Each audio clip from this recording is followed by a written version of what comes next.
Hello and welcome back to the channel. In today's video I'm going to be doing a recap for the month of August. An unusual month because I was on parental leave, so I'll let you know how we got on in regards to sales. Had a few really bad warranty issues as well, one of which has cost us a fortune. So we'll go into detail in the breakdown of that. At the moment we're really light on stock, so it's a great opportunity for me to show you the process of us buying the cars, selling the cars, and all the maintenance work that goes on in between. We'll also give you a little insight into our social media marketing. Because I was off for a month, I haven't been very active in the last while, so I'll show you some of the dark arts and how I like to use negativity to my advantage in order to sell cars. So we get straight into it. Give you a little lay of the land of how we got on anyway and what's here at the moment. So we sold 18 cars in total, a few of them were trade. There was only 3 finance deals this month, which is unusual. Usually it's about 60%. 11 of our sold cars were BMWs. There was another couple of Mercs there and an Audi or two. So BMW is definitely flavour of the month. We've just got this 320D back from prep. Nice low mileage one. This 1 Series diesel Jap import is sold to one of Katie's relatives. Trying to get a recall sorted on that before it goes out to her. And this C-Class came in as a trade-in, but we're trading that off because there's a bit too much mileage on it for us. And that's one of our courtesy cars. Really light on stock, as I was saying. Most of what's here is actually sold. So deal done on that 3 Series, deal done on that 5 Series. It's being delivered to Roscommon in a couple of days. Deal pretty much done on that little A5. Still have that A7. And still have those 3 Mercs, as well as another one that's out on loan at the moment. So BMWs and Audis selling well for us. Mercs are gone slow. And I touched on this a few videos ago that I might be pulling back on the Mercedes. There's 2 reasons for this. Now when I say Mercedes, I mean mostly C-classes and E-classes. The CLAs and the A-classes are a great seller for us, and they're not all that expensive to prep. Whereas the E-classes in particular, they can sink so much money in prep costs. So not only are they a bit slow selling, they're also our least profitable car. So it doesn't really make sense to have many of them in stock at any one time. So the likes of this BMW, it's a 2017 3 Series. There's 75,000 kilometers on it. That's going to be advertised, and I would say that'll be gone within 2 days. That's usually the case. Now the reason for that is, believe it or not, but an older man or woman would drive that car. The market for BMWs is far greater than the market for Mercs. This is why they seem to sell quicker, because an 18-year-old young lad will love that car. A 60 or 70-year-old man or woman may love that car as well, and I do sell plenty of them. Maybe not so much the F30s, but the new models like the G20 I have out the front there. Sell loads of them to, I wouldn't call them old, but you know, more mature people. Whereas with the Mercedes, it's only really old people, now when I say old I mean 40 plus, older than me, that like Mercs. And the reason for this is, back in their heyday, Mercedes were far and away better than any of your Beamers, your Audis. They were literally in a league of their own. And that nostalgia has just stuck with the older generation. So not only is that just a smaller target market, but the older generation are also not as active on social media. So unfortunately I am not in their face as much. They're not thinking about my business as much or seeing my cars as much as the likes of the younger generation who are living on TikTok, living on Instagram, and they see me posting these things every single day. So warranty issues. There was limited warranty issues, but they were quite expensive. One of them was on a Motor Shield policy, which was a customer down in Cork. This is on a car we had a very small profit on to begin with, so we're in the negative for this now. The reason we had small profit on it was there was a new main dealer I was trying to get in with. We were put in contact by a mutual, and I was going strong on the bids, trying to get my foot on the door. And I overpaid for an E-Class. Nice car now, by the way, but I overpaid so much for it. So the margin on it was really thin. After having the car for a couple of months, they heard a knocking sound. So they brought it into one of Motor Shield's garages in Cork. I don't want to name the name, but they're an excellent garage. They mightn't want me talking about prices and stuff like that, but they're a Mercedes and BMW specialist. The customer got a courtesy car, the whole lot, so they're really well looked after. But very expensive to do repairs on Mercs. And this is one of the big factors why I'm going to pull back from them a little bit and focus more on the Audis, Beamers, Volkswagens. So there was a noise from the brake pads and discs, or sorry, just the pads. And they were perfectly safe, there was nothing wrong with them, but they were spurious pads. So we had to get Mercedes pads put in. That was like €200 or €300 just for the front. We also had to get a control arm done. Control arm was loose or something along those lines. Look, I'm not a mechanic, but control arm needed to be sorted anyway. The total bill was over €1,000 for those two small things. The customer texts me the next day and he said, "Jack, we have an issue. The noise is worse than ever." I nearly had a breakdown. I said, "You're not serious." "Let me sort it." He texted me in very quickly after. He said, "Jack, I'm only messing. There's no bother. It's perfect." That was last week. He texted me this morning. He said, "Jack, I think there's a noise from the brakes in the back." So anyway, we haven't booked back in. Need to get it sorted. Probably the pads on the back as well. I don't think we fitted pads to that car. I think it came in with fairly healthy pads and discs and we sold it. But we have noticed recently that spurious pads and discs on the bigger stuff like the 5 Series, the E-Classes, they're warping and they're making noise and the quality has just gone really bad. On your standard stuff that you get from Napa or Euros. So what we actually started doing ourselves a few months ago was spending the extra few bob on Brembo discs and pads. Now they're nearly twice the cost, but if it stops people coming back with headache warranties and causing them grief, which is going to end up costing us more money in the long run, we said, you know what, may as well see how these go, and we've had no issue with any Brembo so far. So seems to be the way forward in regards to pads and discs. So the two dodgier warranty issues, we'll say. The first one was a Skoda Superb that we had in stock. It was a northern car, so there's very little margin in it to begin with. And the reason for this is VRT, first of all. The car that we get has probably been traded into a main dealer up the north. The main dealer's probably making a small few bob on it. The trader who buys it off the main dealer is making a small few bob. And the company who buys it off the trader that we buy it from, they're making money. As well as that, there was actually a lot of prep work with this one. It needed a timing belt, it needed shocks, and obviously other bits and pieces. Probably discs and pads all around, suspension arms. I think it needed a few bits like that, as well as the full service. So, low margin, spent a good few bob on it, and the person who was buying it off us is an old friend of mine who's a garage down in Cork. So he wanted what's called a trade sale on it. The way a trade sale works is you discount the car and the customer doesn't get a warranty. So discounted the car, and just to add, while this car was with us, it had been to the VRT, to the NCT, over and back to the workshop, to the valeters. It had done a nice bit of mileage while it was with us, and there wasn't a peep out of it. So the morning of collection, the lads took it away. They got 2 kilometres up the road and a light came on.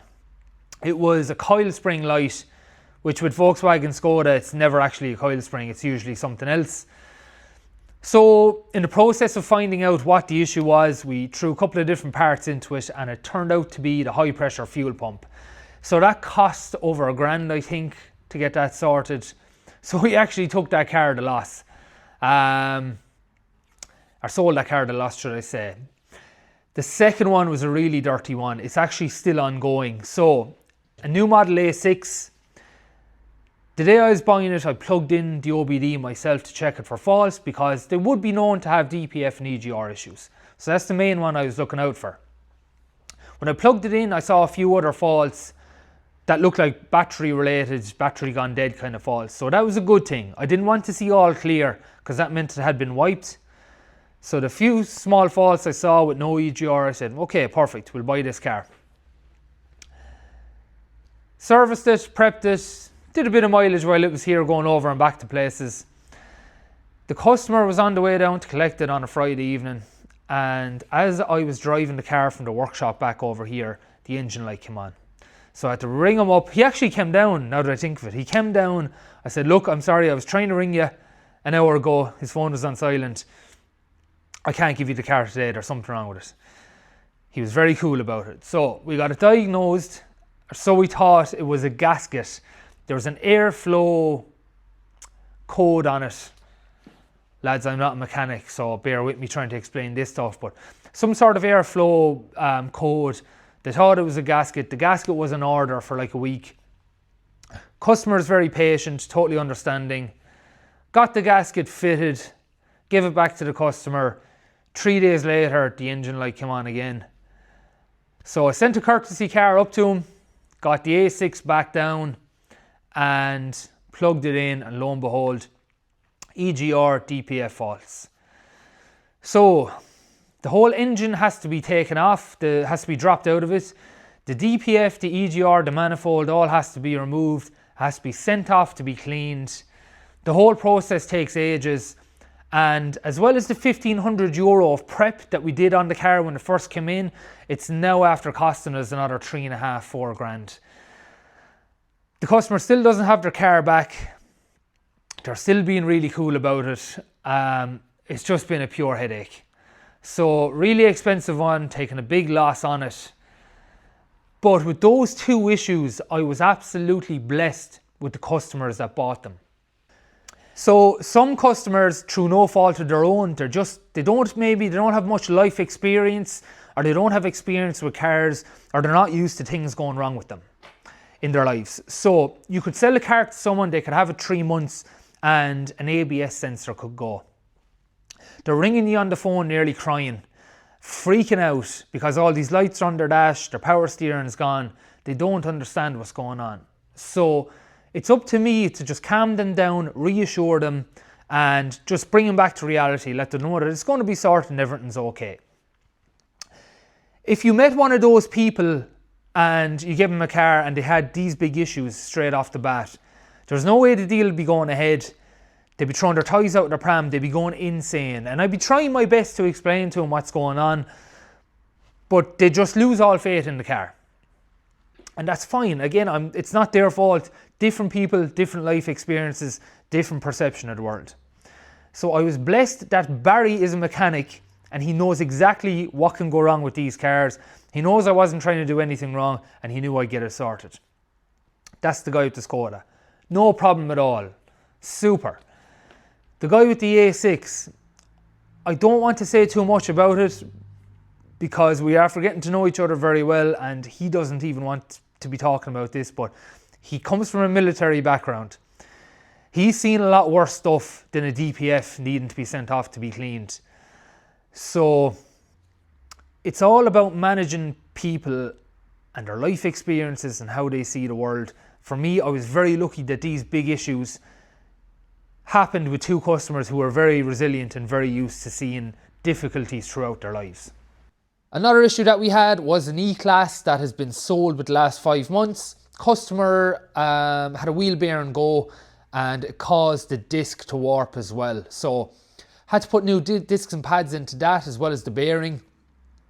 The customer wanted Mercedes only genuine parts. Lovely customer, by the way, really happy to have him as a customer, but he was very thorough when buying his car. He took the car away and brought it to a Mercedes specialist in Clonmel. That inspection would not have been cheap. So wanted things done 100% right. Even though the Brembo would have been absolutely fine for him, he really wanted the Merc discs and pads, so he was happy to pay the difference.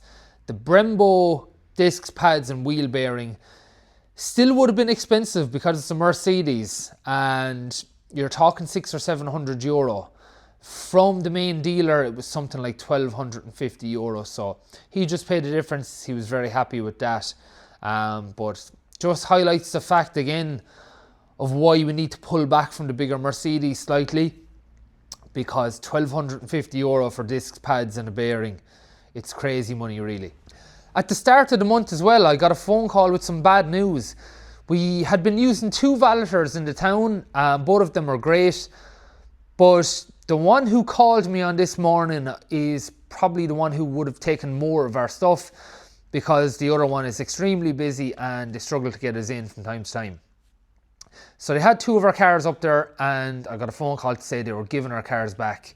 They are actually closing down.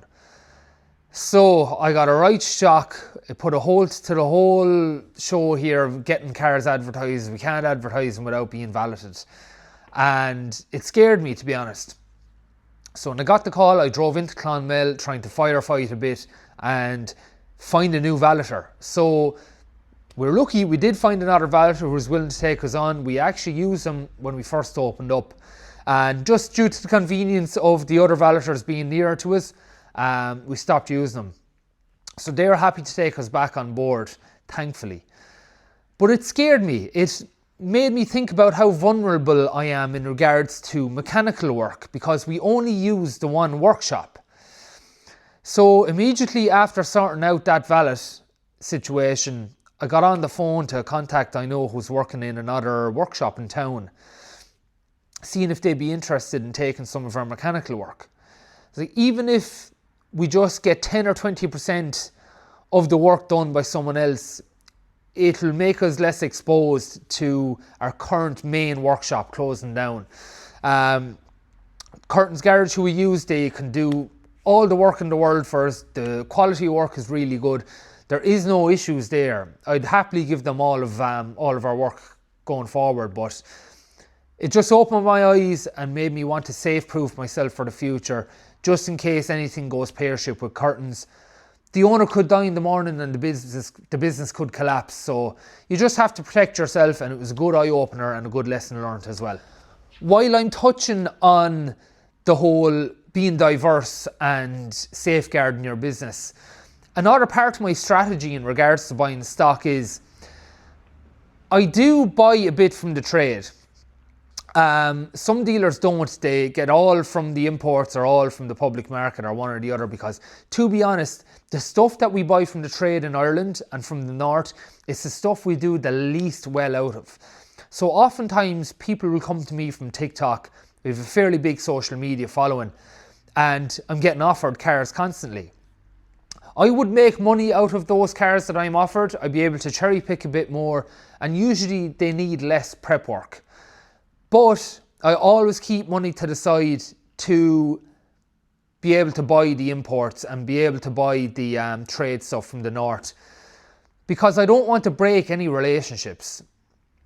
You need to be diverse. For some reason, maybe the general public will stop coming to me.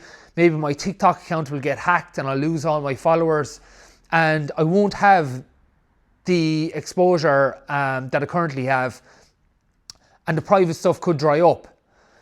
Where would I be then? My bridges would be burnt and I'd have to go crawling back and trying to get in there. And it's difficult. It took me a long time to build these relationships.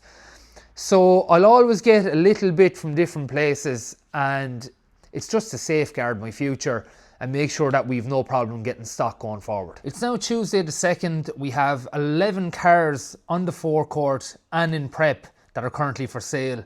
The rest are sold. They have deposits on them. I spent 2 hours on the Japanese auction last night, bidding on mostly Volkswagens, Polos, Golfs and BMW 1 Series. They seem to be the best that it works out with VRT. Had no luck apart from one. Literally spent 2.5 hours on my phone yesterday evening, bid on maybe 40 cars, and I only won one. So we're bidding on the same stuff a lot. We're not having a whole lot of joy. So Tommy is currently working out VRTs on some other models that we can try and spice it up and just try and get a bit more stock, because it's getting frustrating constantly struggling for stock. I dropped the ball a few months ago. We're really busy here and I wasn't bidding too much on the Jap auctions, so won actually nothing for a few weeks. So for this month we have no Jap imports coming at all, and it's going to really impact our sales at the end of the month. So just to give you a little look about how the Japanese auction works, I'd be on this most nights on my phone, bidding away. As I was saying earlier, I have to bid on like 40 cars just to win one. So there is a bit of work in it. there's 22,000 cars going through tomorrow's auction. Now that's the whole of Japan. And I have an agent in Japan physically checking these cars. So we want a Mercedes-Benz, we'll say CLA class, sure. We will say 2017 to 2019, we'll say grade 4, 4.5 or 5. Now the way the grading system works is, I'm not actually 100% sure what is the difference between a 4 and a 5. Because we will get a 4 and there won't be a single mark on it. I do have an agent in Japan checking these cars out before we bid on them though. So sometimes, well, about 3 or 4 times every night, I'll have messages from the overnight auction saying, didn't bid on this one, little bit of rust on it because it came from a snowy area. Didn't bid on this one, bodywork wasn't actually a grade 4, all the rest. So works really well for us. There was a few weeks ago, I bid on a car that I really wanted. The bid would have been successful by a long shot. It would have been extremely good value. But the lads left it off because there was a fag burn in it. So a Japanese time zone, I'm in bed while they're bidding on the cars for me. I put these bids in the day before. They see them when they go into work. So they can't contact me to see if I'm okay with a fag burn. So they just left it there. But look, they're very anal, but it pays dividends in the long run because everything that's sent over is absolutely spot on. So we'll go into the CLAs. There's only these two here at the moment. So there you put in your bid. So however many yen you want to put in. I won't tell you what I'm be bidding on cars because then you'll be able to work out exactly what I'm paying for it. And Irish YouTube is not ready for that level of transparency, unfortunately. FOB means before your shipping costs. And I'll put a little comment in here if I want, saying if there's a fag burn, bid away. Something like that. Whatever. That is your auction sheet. So I will Google translate all this. There'll be little notes here from the person checking out the car, and you'll have all the details about it then. A1 here, they're tiny marks. Another A1 there. I mean, these things will be like that. You'd barely see them. So yeah, that's how the Japanese auction works. It's frustrating because prices are really high these days. The German stuff especially, which is what we sell, struggling to get stuff. So yeah, trying to mix it up at the moment. See if we can get a bit more success in that. Yesterday I got a phone call from a man down in Kinsale in Cork. He was selling his 6 Series. I was recommended to him by a friend, and I actually said straight off the bat, look, it's not for us. We don't really like the bigger, heavier stuff. We've an A7 here that isn't moving. So it's really not for us. They usually sink a load of prep costs and they can give you a real bad warranty exposure. But ended up chatting to him, and this guy is so legit. He sent on a load of service history to me, and he's expecting reasonable money for his car. Usually I wouldn't entertain one of these cars because, as I just said, big warranty issues, but the service history impressed me.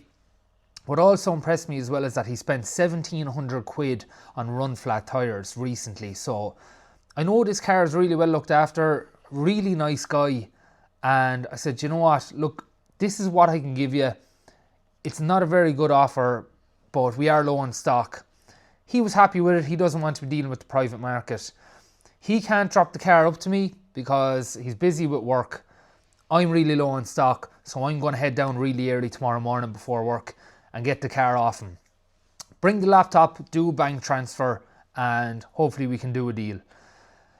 Used to do a lot of this in the early days. Used to get great joy out of it. It was very time consuming. I have a small family at home, so I don't tend to do too much of it anymore, and I won't be doing too much of this going into the future. But when needs must. So looking forward to getting that in stock. This 5 Series is currently waiting for us in a main dealer that we buy a fair bit of stuff off. Haven't bought anything off them in a while, but the way this works is they send me the pictures and the info on WhatsApp. We send back a price. If we're the highest bidder, happy days, we get the car. So they could have 20 or 30 garages that they're sending this car out to, and it just works on a bidding system. they're trying to get their customers the best deal in order to get the deal done, and this is very common in the motor trade. So I have a 5 Series like this one coming down to us in the next couple of days. That'll take a week to go through prep.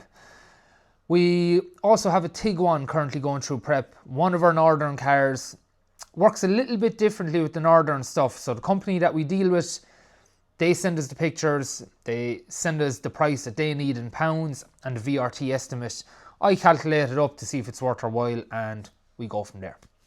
Was on my phone about to take a TikTok asking my followers if they want to sell me their car last week. Literally in the middle of doing the video while this car drove into the forecourt. I recognised the guy from playing JA when I was younger. Really nice chap. He bought the car off a really good dealer who I'm friends with as well a couple of years ago. So checked out the car, seemed pretty good. Did a deal, sent him a bank transfer. He gave me the logbook. So that was a nice handy one that was just dropped on the doorstep. Really sellable car as well. Like Estral Blue 420 with a sunroof, cracker. So this is how this works. I buy the car, I give it a quick inspection. I know from my experience if a car is a good car or not at this stage. I have a diagnostic tool, I plug it in, get a general read and make sure there's no funny business going on there. They always need prep work. So I drop it off to the workshop, and this is the video that my mechanic sends me, letting me know what prep work needs doing to the car. So our mechanic is a bit camera shy, so he sends a video and I muted his voice on it, but he just let me know this is what was needed: a right hand front inner tie rod and track rod end, left hand rear shock leaking, so we'll have to do the shocks, 2 lower foremost arms, front pads and discs over half worn, so we'll be doing them. Rear pads and discs need doing. 2 front tyres, left hand rear tyre. So this is the kind of video I get for all the videos. He shows me what parts are actually gone, how bad they are, and we just get it sorted. So when we get the car back from the workshop, it goes to valet, it comes back here, we take pictures of it for on our online or Done Deal and all that stuff, and then I advertise it on TikTok and Instagram and all them places. Now, a little trick that I use is TikTok and Instagram, Facebook and TikTok especially, they're very different from YouTube. So on YouTube, I've had nothing but positive comments. I've had people ringing me for a chat. It's been unbelievable. I've had some constructive criticism. 2 people commented saying a dealership selling high-end cars should not have that many weeds in their forecourt. My attention to detail is really bad. So I said, you know what, these guys are 100% correct. That doesn't look great. Getting it sorted this week. So thank you all very much for that. On TikTok and Instagram, you have the knuckle draggers, you have the negative people, and they leave negative comments. And here's my theory on that. People watching YouTube, they're productive people. They want to learn. They want to see something new and learn. They're interested in things that are positive. People at home on Facebook scrolling social media, all they're looking at all day is foreigners ruining the country, the government ruining my life is awful, taxman's taking everything off me. They're looking at people, influencers trying to sell shit. They're just looking at rot, and their mind is after turning to rot. They're not living a productive life. Now, I'm talking generally speaking here. I spend plenty of time on social media. I feel crap after it, but I do. We're all guilty of it in the modern age. Anyway, I digress. If I put up a car on TikTok, it could be the nicest, lowest mileage, cleanest car at the lowest price in the country, and you'll still get people commenting, giving out about the price. It's just a byproduct of social media. I see some dealers are so sick of it, they actually turn off their comments. From day one, I actually realised whenever this happened, I started getting more views, because more comments equals more views equals more exposure equals more sales. So what I've always done, and as part of my social media strategy, is leave little hooks there for people to comment negative stuff on. So for this one, for example, what I'm going to do is, usually I'll have the Jack Martin Motors show plate on the reg. I'm going to leave the 17 reg on it. Usually I take the price board out of the window because it looks a bit, makes the car look better without that hanging out the windshield. I'm going to leave the price board on the windshield. So from the first second, the negative viewer at home is going to see the price, see the year, and it's going to infuriate him. When I say him, it's always a him. Women don't seem to leave as much negativity. Maybe because they're not interested in the used car game, I don't know. But anyway, they're going to see the price, they're going to leave a negative comment, and it's like a chain reaction. When one starts, another fellow will see it and he'll try and join in. And they'll be calling me a cowboy and calling me a thief, and comments keep flooding. Next thing I have 100,000 views, next thing the car is sold the very next day. I was actually thinking of a strategy to do this and up the price of the car on the sticker board by $5,000 and leave a little message for the intelligent people in the description. But I'd be afraid it would be a little bit too much. I'm sure the views will blow up, but a few genuine buyers might see it and be turned off it and think I'm an absolute cowboy for the rest of their time on this earth. So my social media strategy is risky enough as it is. I might do things that are a little bit tacky. I might lean into the negativity a little bit too much. I'm sure plenty of people buying a high-end car wouldn't want to deal with me for that reason. But it's working. The views that we get are crazy from it, and long may it last. So I'll throw this one up and let you know how we get on next week. So it's now Wednesday. I had an early one this morning, very tired because I was down in Kinsale early to buy this car off a man who saw me on YouTube. Never had one of these in stock before, but it's an absolute minter. And Chris, thanks again very much. Gentleman to deal with, and a proper clean car. Proper guy to deal with. Of course, I did do my history checks last night before going down. Did VMS and a motor check, and of course, crystal clear on the both of those. If you're buying the car off the private market especially, but even if you're buying off a dealer, do your history checks. Absolutely no harm. Tanzanite blue, cream leather interior. There's 155 kilometers on it, but it's absolutely mint. And there's a folder of work with it and a full BMW service history. So this is the kind of thing we love to see when buying a BMW. Now there is an issue with the tyre pressure monitoring system, but we'll get that sorted. And load of documents in there. He had just spent, I think he said €1,700 on run flat tyres all around. When he initially called, I had no interest in it at all because not our cup of tea really. Never had one in before, but after having a chat with him, I realised it was going to be an absolute mint car.